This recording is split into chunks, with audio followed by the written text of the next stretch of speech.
यह है आरजे कार्तिक की 1 मिनट स्टोरी। कहानी एक राजा की जिसने अपने ही राजकुमार को देश निकाला दे दिया। जब राजकुमार 15 साल का था तो उसने गलत आचरण किया और राजा को गुस्सा आ गया। रानी ने बहुत समझाया, मंत्रियों ने समझाया, लेकिन किसी की नहीं सुनी।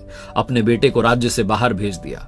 समय के साथ राजा को लगा कि अपने बेटे को वापस बुलाना चाहिए और उसे अब राजपाट सौंप देना चाहिए। मंत्रियों को कहा कि जाओ जाकर के ढूंढो।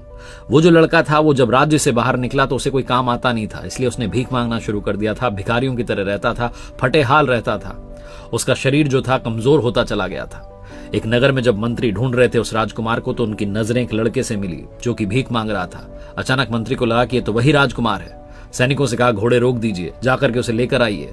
उसको लाया गया। उसके हाथ पर से मैल जो था, धूल जो थी, वो साफ की गई तो देखा कि राज चिन्ह था। सारे मंत्री जो कि पहले उसे गुस्से से देख रहे थे उसके चरणों में गिर गए और कहने लगे, महाराज की जय हो।